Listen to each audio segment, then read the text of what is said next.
మేము ఈ రోజుకి 15వ రోజుకి మా సమ్మె కొనసాగుతూ ఉంది. ఇప్పటికీ 4 సార్లు చర్చలు జరిపారు.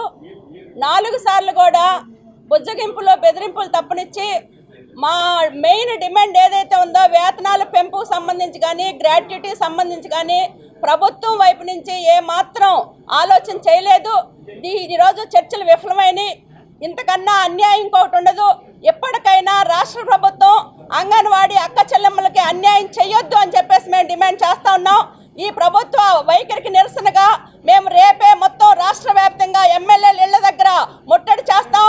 అట్లనే ప్రభుత్వం దిగి రాకపోతే రేపు జనవరి 3వ తారీఖున కలెక్టరేట్ దిగ్బంధనం చేస్తామని చెప్పేసి కూడా ఈ సందర్భంగా ఈ ప్రభుత్వానికి హెచ్చరిక చేస్తా ఉన్నాం. ప్రభుత్వం వెంటనే పునరాలోచన చేయాలి. అంగన్వాడీల మెయిన్ డిమాండ్ ఏదైతే ఉందో వేతనాలు పెంపు గ్రాట్యుటీ అమలు చేయాలి అని చెప్పేసి కూడా మేము డిమాండ్ చేస్తా ఉన్నాం. 15 రోజుల నుంచి సమ్మె చేస్తుంటే ఈ గవర్నమెంట్ సీఎం దాకా తీసుకెళ్లలేదని అనేసి ఈరోజు చర్చల్లో తెలియజేయడం జరిగింది. పండగ పోతే మళ్ళీ చెప్తామని అనేసి అన్నారు. పండగ పోయిన తర్వాత కూడా జీతాన్ని ఏమాత్రం పెంచే ప్రసక్తి లేదని చెప్పినారు. నెక్స్ట్ గవర్నమెంట్లో జీతం పెంచుతానన్నారు. కాబట్టి ఖచ్చితంగా కూడా మహిళలనే ఇది కూడా లేకుండా 15 రోజుల నుంచి నడి రోడ్లో ఉంటే మహిళలు అనేది పట్టించుకోకుండా ఈరోజు గవర్నమెంట్ ఈ రకంగా చేయడం చాలా శోచనీయం. ఈరోజు అంగన్వాడీ వర్కర్లు అంటే చాలా చిన్న చూపు చూసే పరిస్థితి ఉన్నది. మేము అది పెంచినాం, అది చేసినాం, ఇది చేసినాం అని చెప్తున్నారు. ఏమాత్రం కూడా వాళ్ళు చేసినవన్నీ కూడా చాలా లోపభూషితంగా ఉన్నాయి. ఈరోజు మట్టి ఖర్చులు అన్నారు, దాన్ని చేసిన పరిస్థితి లేదు. అదేవిధంగా 1,00,000 రూపాయలు 40,000 అన్నారు.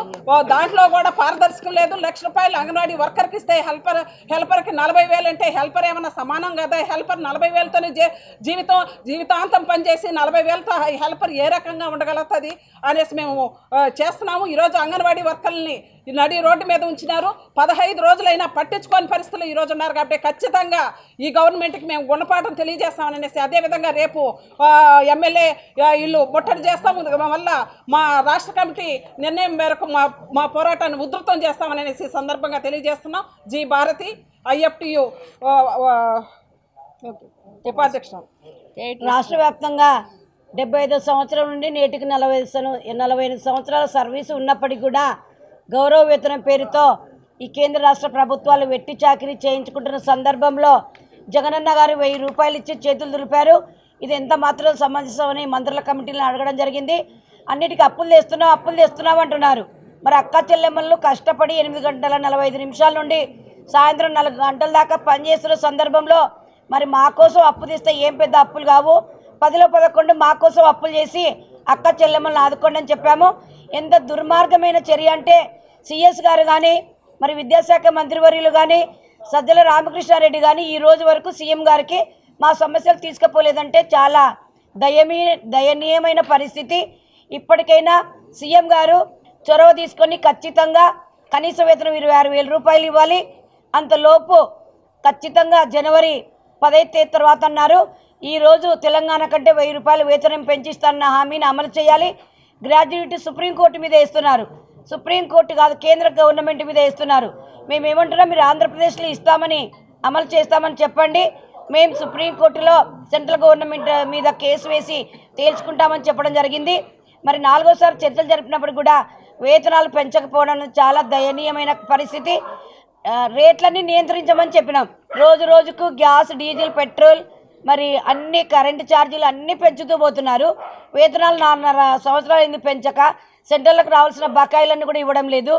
సెంట్రల్ ఎంత ఇబ్బందులతో అంగన్వాడీ టీచర్లు నిర్వహిస్తున్నారంటే కుటుంబాలు వదిలేసి అంగన్వాడీ సెంటర్లో పనిచేస్తున్నాము సీరియస్గా చెప్పడం జరిగింది.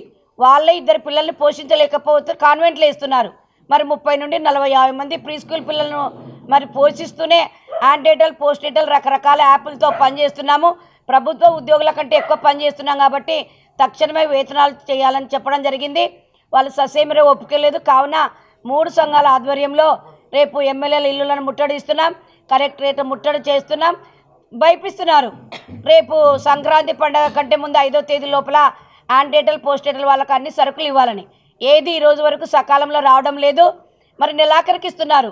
వాళ్ళు 25 రోజులు ఉపవాసం ఉండి నెలాఖరులు అన్నీ ఒకే రోజు తినలేరు కదా. మరి ఇప్పుడు మేము సమ్మెలో ఉన్నామని కక్షతో వేరే వాళ్ళతో పని చేయించుకుంటాం, మీకు నష్టం మాకు నష్టం అంటున్నారు. మరి జగనన్న రాకముందు చాలా హామీలు గుప్పరించాడు.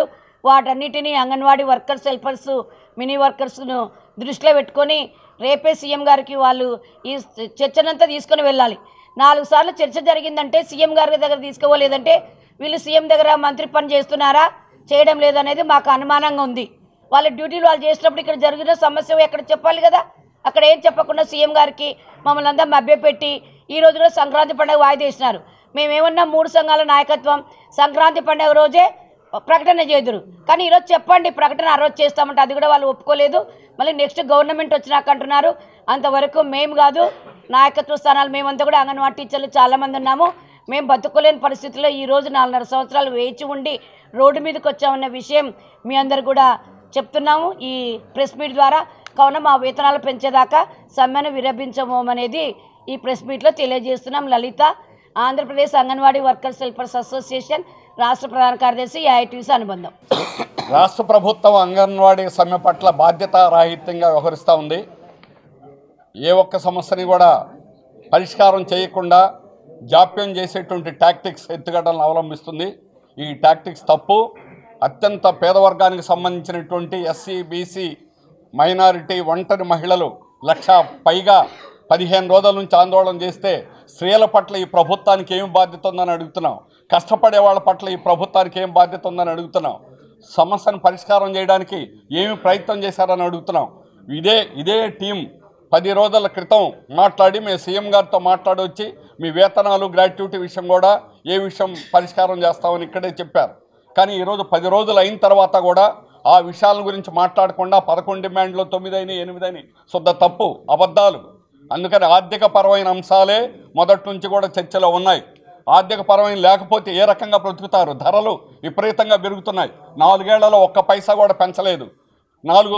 ఈ 4 సంవత్సరాల్లో ధరల యొక్క సూచిక ప్రకారం 3,630 రూపాయలు డిఏ పాయింట్లు, ప్రభుత్వం యొక్క డిఏ పాయింట్ల ప్రకారం పెరిగాయి.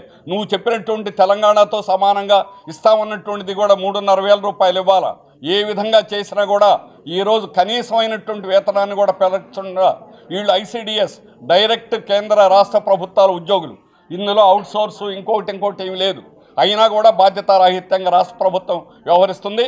ఈ ప్రభుత్వం ఇదే విధమైనటువంటి వైఖరి తీసుకుంటే అంగన్వాడీ ఒక్కరే 1,00,000 మంది కాదు, రాష్ట్రంలో ఉన్నటువంటి యావత్ కార్మిక వర్గాన్ని మేము జాతీయ కార్మిక సంఘాలు సిఐటియు, ఏఐటీసీ, ఐఎఫ్టియు బాధ్యత కలిగినటువంటి సంఘాల యొక్క ప్రతినిధులు రాబోయే కాలంలో ఈ రాష్ట్ర ప్రభుత్వం ఈ వైఖరిని మార్చుకోకపోతే ప్రభుత్వం పట్ల ప్రభుత్వం చేసేటువంటి తప్పుడు వైఖరి ప్రజల్లోకి వెళ్ళి ప్రజలను ఎక్స్పోజ్ చేస్తాం. ఈ ప్రభుత్వం సంగతి తేల్చుకుంటాం.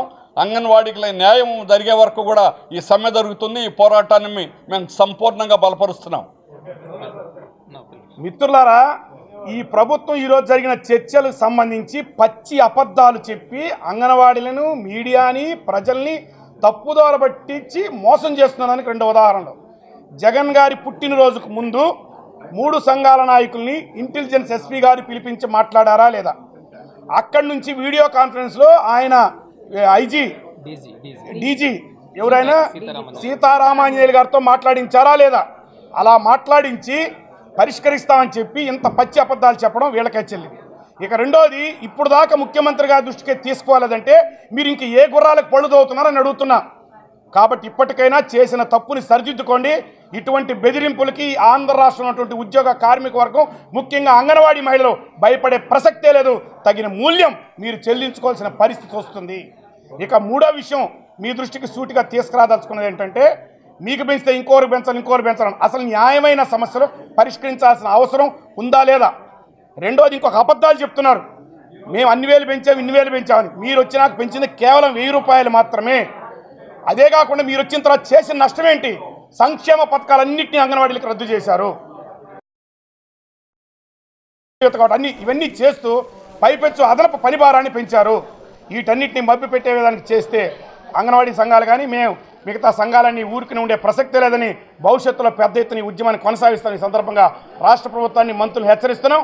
వెంటనే చర్చలు పిలిచి శుభం పలకపోతే ఆ తర్వాత జరిగే పరిణామాలకు ప్రభుత్వం బాధ్యత వహించాలని చెప్పి